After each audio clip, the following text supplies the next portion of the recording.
Bonjour à tous, cette vidéo a comme objectif de vous expliquer comment fonctionne le menu CNESST des dossiers patients.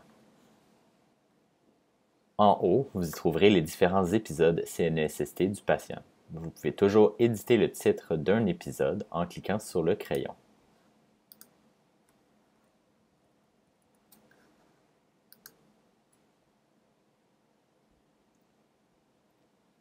Vous pouvez également ajouter un épisode en appuyant sur le bouton plus.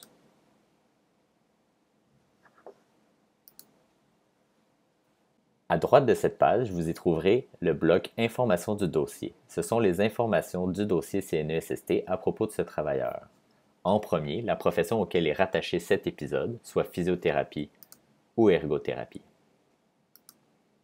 La première section, c'est la section des renseignements sur le travailleur, le numéro de dossier obtenu auprès de la CNESST, le numéro d'assurance maladie, le nom, prénom, la profession, le code postal, la dominance et le sexe. Ces informations seront pré-remplies avec les informations entrées dans la section Informations du dossier patient. Ensuite, la section Événements, qui est pré-remplie avec les informations obtenues lors de l'obtention du numéro de dossier auprès de la CNESST. Ensuite, la section Médecins, qui peut être pré-remplie grâce à une liste enregistrée de médecins ou entrée manuellement. Le nom, le prénom, le numéro du médecin, le nom de la clinique dans laquelle le médecin travaille, le téléphone de la clinique dans laquelle le médecin travaille et son poste téléphonique. Ensuite, la section Ordonnance, qui peut être remplie grâce à l'ordonnance que le patient amène à la clinique, le diagnostic, la date de l'ordonnance faite par le médecin et des options dépendant de l'ordonnance faite par le médecin.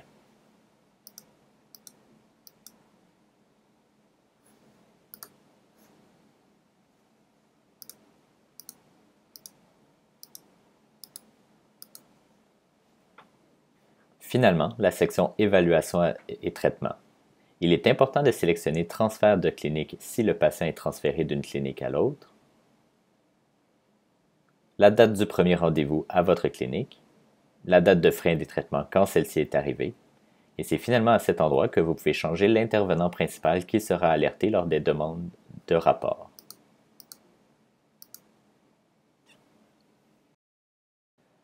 Veuillez noter que s'il manque des informations nécessaires à la soumission des codes de présence, le système vous en alertera.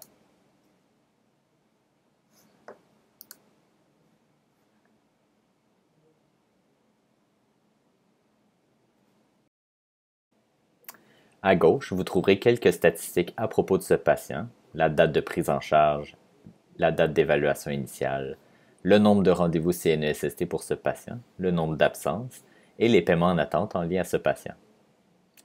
La section Demande de rapport sera remplie automatiquement par les demandes de rapport de la CNESST.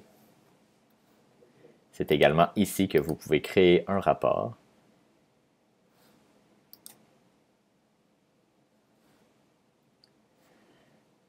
Les soumissions en lien à ce patient se retrouveront dans cette liste, le nombre de rapports soumis, les comptes de soins soumis et les avis de paiement reçus.